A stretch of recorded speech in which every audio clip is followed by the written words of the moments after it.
ফলালা কাকু মিঠা মালটা হইবে ইফতারির সময় জুস বানাই খামু। এলাকায় নতুন নাকি? আমি 30 বছর যাবত এই জায়গায় ফলের ব্যবসা করতেছি, আমি কি টক মালটা বেশি? মালটা মিঠা হইবে তো। শোনো বাবা, রোজাতে মিথ্যে কথা বলবো না।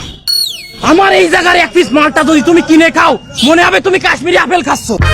নিমু মালটা, তা আপেলের কথা কইলেন কে? ওরে বাবা, তুমি মালটা চাইছো, আমি তোমারে মালটাই দেবো, আপেল দিয়ে তো তোমারে বুঝালাম। ওরে আমি রোজা থেকে আপনার সাথে মিথ্যে কথা করছি নাকি বাবা? আব্বা, ওই মা দুপুরের খাবার পাঠাইছে, খাইয়ে বাড়ি খালি করে দাও, আর রাত্রির খাবার আনতে হবে না। তোরে কিন্তু একদম পালাই মেরে ফেলবো। তো মা যে কইলো তুমি না সকাল 9টার সময় মাত্র দুকান বিস্কুট খেয়ে বাইরে যাও, এরপরে দুপুরে ভাত খাতে দেরি হইলে তুমি মার তালাক দিয়ে দিবা। তোরে কিন্তু একদম পালাই মেরে ফেলবো। যা সরাই যা, তুই পরে যা সব। এটা মারলেন কে? আপনার কি হয়? ও আমার পোলা তো যে কয় দুপুরে ভাত লইয়ে যে আপনি কোন রোজা? একদম কচি বাচ্চা, ও ঠিক মতো ইফতার উচ্চারণ করতে পারে না। ইফতার তো আরবি শব্দ। ওরে আমি শুধু ওই দুপুরের খাবারটাই শিওইছি বাবা। আব্বা, তোমার কিছু একটা ভুল আছে, তুমি খালি সবসময় আমার জোরে জোরে করে দাবায় রাখতে যাও। আমার বয়সী ছেলে পেলে সব বিয়ে শাদী হয়ে গেছে, অনেকের বাচ্চা কাচ্চাও আছে বড় বড়। আর তুমি যদি ইফতারি খাতেই চাও, তাহলে মা তো তোমার সন্ধ্যের সময় ইফতারি বানায় ভাড়া দিতে পারে। তোরে কিন্তু একদম পালাই মেরে ফেলবো। বাদ দেন বাদ দেন, আপনি ওই মিঠা মালটা দেন। কত করে রাখবেন এই কোন? আমার মালটা 1 কেজি একদম 320 টাকা। পরশু নিলাম 120 টাকা, আর 320 টাকা। 2 দিনের মাত্রায় দাম বাড়িয়ে গেলে। বাবা এটা রোজার মাস, তুমি কি এটা অন্য মাসের মতো ভাবলি হবে? এটা রোজার মাসে একটু দাম তো বাড়তি থাকবেই। তারপরে অন্য এলাকাতে আমি অনেক কম দামে রাখিছি বাবা, 320 টাকার কমে আমি দিতে পারবো না। আচ্ছা দেন 2 কেজি দেন, আর বেশি দাম নিলে কি আর মোর আল্লাহ আপনার বিচার আসবে।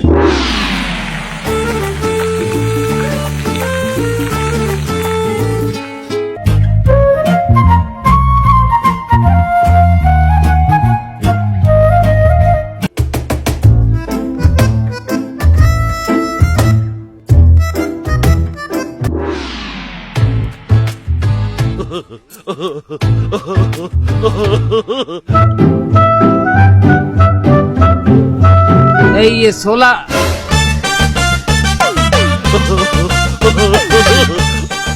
তুমি ইফতারি বেছো?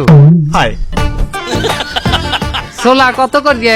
100 গ্রাম ছোলা দাও। কত? রান্দা ছোলা নেবা? 100 গ্রাম 200 টাকা। কি বলে 100 গ্রাম ছোলা 200 টাকা? কি বাইলে? ওই যে বাইলে তোমার 1 কেজি ছোলার দাম 120 টাকা হয়, এই বিলে। বাদ দাও ও সমস্ত কথা বাদ দাও। ওই আমি বেগুনি নিমু 5টা, ওই 5টা বেগুনি কত? 5টা বেগুনির দাম 125 টাকা। কি বলে 125 টাকা? আমি বেগুনির দাম কত করিয়া? 25 টাকা। কি কয় এক পিস বেগুনি 25 টাকা? ওই লেরের বেগুনি আর দেখলে মনে হয় যে ছেড়ি না খাই রোজা রাখছে। আর তো শারীরিক অবস্থাও খারাপ। তুমি এই বেগুনি 25 টাকা কি বাইলে বেচো? ওই যে বিলে আপনারা 1 কেজি বেগুনের দাম 150 টাকা রাখেন, এই বিলে। এই সমস্ত দানাই ফানাই করলে চলবে না। তুমি এই ছোট ছোট বেগুনি তুমি এই 25 টাকা করে পিস বেচবা, তোমার এলাকায় কিন্তু ব্যবসা বন্ধ করে দেবো একেবারে। ওস্তাদ, ওস্তাদ একবার অনুমতি দেন। ওর ওই মাথাটা মুই এই তেলের মধ্যে চুবাই ধরি, একটা মাথার চাপ হয়ে যাবে। মাথার চাপ হইলে মুই খুশি খুশি মনে 300 টাকা বিক্রি করবো। আপনি এই মাথার চাপ যদি না বেচতে পারি, আমি বাজার সাইফুল না। তুই থাম। এই থামেন, ছোলা আর বেগুনি রাখেন। এই তেনান্য মুরগির চপ কত রে কোন? চিকেন চপ 1 পিস 150 টাকা। এই আলার বলা, আমি একজন ব্রয়লার মুরগি ব্যবসায়ী, একটা চপ এত দাম কিভাবে হয় আমারে বুঝা। হ্যাঁ কা, জিমাইনে ব্রয়লার মুরগিগুলো যখন 260 টাকা বেচে, সময় মনে থাকে না? ভাই তুই এই ফাইজদামি করিস না। ইফতারির আর 1.5-2 মিনিট বাহি আছে, ওই কমাই রাখ সব জিনিসের, কমাই রাখ তাড়াতাড়ি। ইফতারি দে।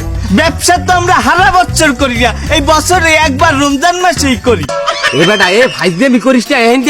আর একটা ইফতারির দোকান অনেক দূরে, 1.5-2 মিনিট আছে ইফতারির। ভাই তুই দে কমাই রাখ দে। তোমরা যেমন বেশি বেশি দাম নিয়ে মাইসিরে ঠেয়াই দেছো এই রমজান মাসে, আমিও হেরম তোমাকে ঠেয়াই দিলাম। এখন তোমরা নেলে নাও, না নেলে যাও।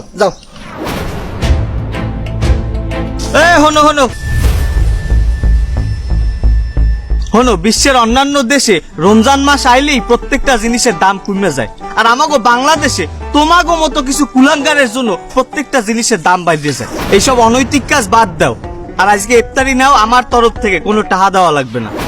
আরে আল্লাহ তোমাকে হেদায়েত দান করুক।